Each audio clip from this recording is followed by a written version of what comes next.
Hello everyone. So let's continue our topic. It's a long time but we will going to continue from now.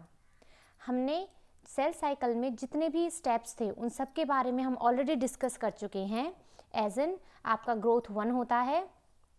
First वाला था आपका growth 1. इसमें क्या थी, आपकी सेल है जो वो ग्रोथ के लिए प्रिपेयर है कम्प्लीटली. अब वो अपने आप को डिवाइड कर सकती है. नेक्स्ट है आपके एस, डीएनए सिंथेसिस. इसमें जो हमारी सेल है उसमें डीएनए को भी डिवाइड होना होगा. जब 2 सेल बनने वाली हैं तो डीएनए का जो मटेरियल है वो भी आपका डबल होता है. ठीक है, इसीलिए इसको बोलते हैं सिंथेसिस या फिर डीएनए सिंथेसिस. सिंथेसिस वर्ड का मतलब क्या होता है, किसी भी चीज़ का बनना. तुम लोगों ने फोटोसिंथेसिस सुना होगा, right. The synthesis means formation of any product. Okay, next है आपका G2. G2 कौन सा फेज है आपका, growth and preparation for mitosis. जब हमारी माइटोसिस स्टेज होती है उसमें सेल अपने आप को प्रिपेयर करती है कंप्लीटली ग्रोथ के लिए. उस फेज को बोलते हैं G2.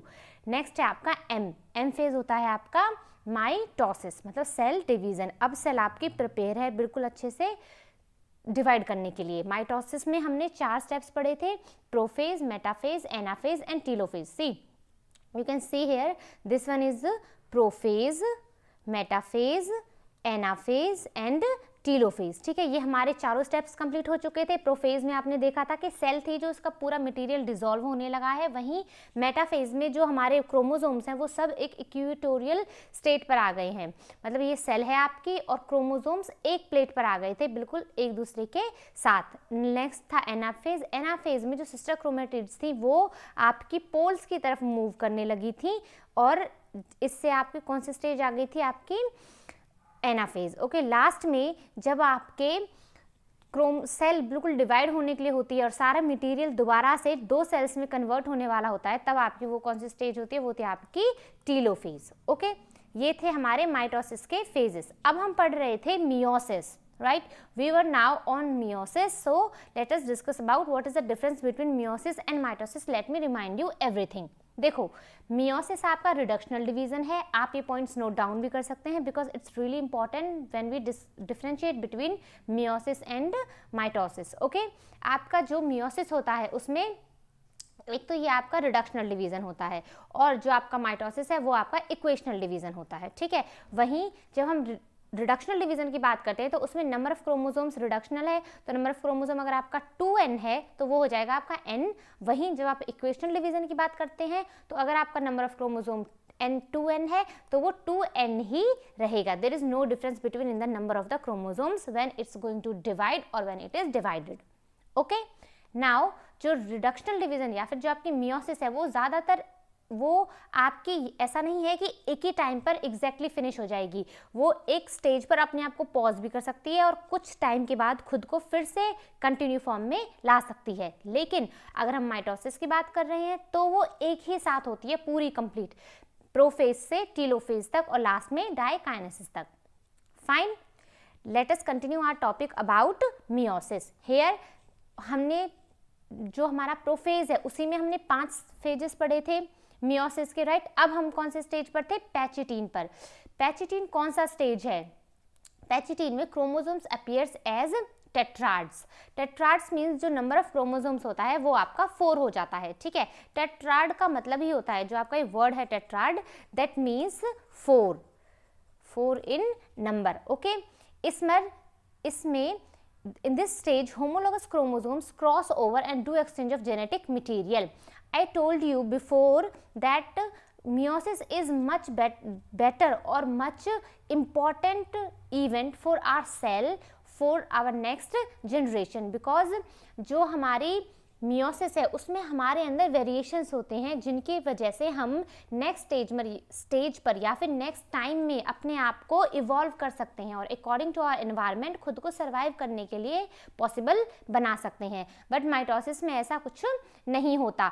इसीलिए जो हमारी पैचिटीन स्टेज है बहुत ही इंपॉर्टेंट होती है and we should really know about what happens in this stage. Okay, देखो यहाँ पर आप लोग देख सकते हैं क्लियरली कि हमारा एक ब्लू क्रोमोसोम है और एक आपका रेड क्रोमोसोम है. ठीक है, दोनों हमारे पेरेंटल क्रोमोसोम्स हैं, ये एक मदर का है और एक आपके फादर का है. फाइन, इस वाले स्टेज पर आपका क्या हो रहा है, यहाँ पर एक क्रॉसिंग ओवर हो रहा है. What does this crossing over means? This means the genetic material is transferring from one chromosome to another. Okay, तो जब अगर हमारी बॉडी में किसी दूसरे का कोई पार्ट आता है तो it makes changes in us and it's really very natural, right?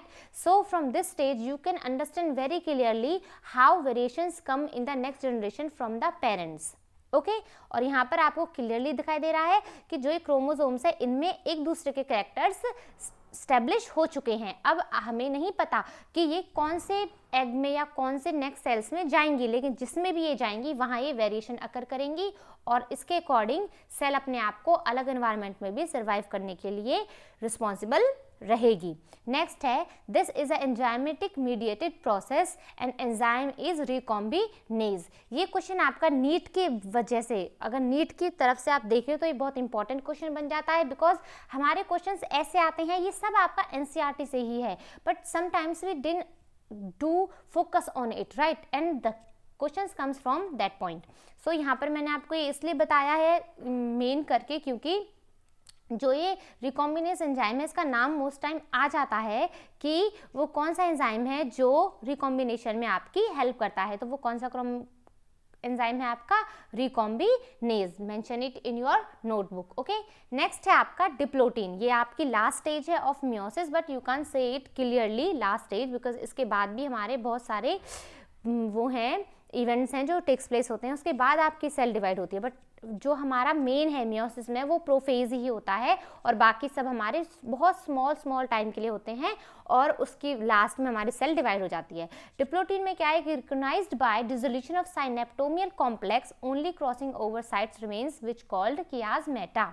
मतलब जो हमारी सेल है उसके जितने भी सारे कंपोनेंट्स हैं वो सब कैसे हो जाते हैं? डिसॉल्व हो जाते हैं. ठीक है, बस हमारा क्या बचता है? एक वो स्टेज वो वाला वो बचता है हमारा, जैसे आपके क्रोमोसोम्स, राइट? ये यहाँ पर आपके वो हुए थे एक दूसरे के साथ रिकॉम्बिनेंट किया था इन्होंने, तो सिर्फ ये ही एक पार्ट बच जाता है पूरी सेल में. बाकी हमारी सेल कंप्लीटली जितनी भी ऑर्गेनल्स वगैरह सब क्या हो जाती हैं? डिसॉल्व हो जाती हैं. ओके, आप सबको पता है प्रोफेज स्टेज में एक्चुअल में क्या होता है? सारे ऑर्गेनल्स बाकी प्रोटीन्स वगैरह जो भी है सेल के वो सब डिसॉल्व हो जाते हैं और हम डिस्टिंग्विश नहीं कर सकते कि कौन सी चीज़ क्या है. पर यहाँ पर आप अगर सेल को देखेंगे तो उसमें आपको एक पार्ट ऐसा मिलेगा जो क्लियरली नोटिसेबल होगा और वो कौन सा होगा? आपका कियासमेटा. Fine. In oocytes of some vertebrates, diplotin can last for months or years. As I already told you that meiosis is a stage which can be takes place a pause in between its processing and it may continue itself later time, right? तो यहाँ से हम क्या समझते हैं कि जो diplotene stage पर अगर ये रुक गई है, that means meiosis is not completed yet, right? It can be continue itself in maybe in future. और वो फ्यूचर आपका कितने टाइम का हो सकता है? It may be last for month और a year. Fine. The second difference between meiosis and mitosis is this. Last है आपका डाइकाइनेसिस. डाइकाइनेसिस आपका क्या होता है? In this stage chiasmata terminalised, nucleus disappears, nuclear envelope breaks down. ये सब जो भी हो रहा था सेल के न्यूक्लियस में हो रहा था, राइट? न्यूक्लियस की भी अपनी एक न्यूक्लियर मेम्ब्रेन होती है in the cell. So diakinesis के ड्यूरिंग्स में जो कियासमेटा है वो भी टर्मिनलाइज हो जाता है और पूरा ही सारा जितना भी मटेरियल है सेल का वो सब कैसा होता हो जाता है? डिसअपियर हो जाता है. Okay, up to now it's enough. I'll tell you later in next video and that will be the last video of this chapter, cell division. Maybe you get some knowledge from this and just please note it down that which enzyme is responsible for recombinant takes place during Pachitin and what is the process of meiosis in vertebrates. Okay, thank you. If you like this then please like it, and if you think that it is informative then share it to your friends. And sorry for a long period but it was my exam time. Okay, thank you.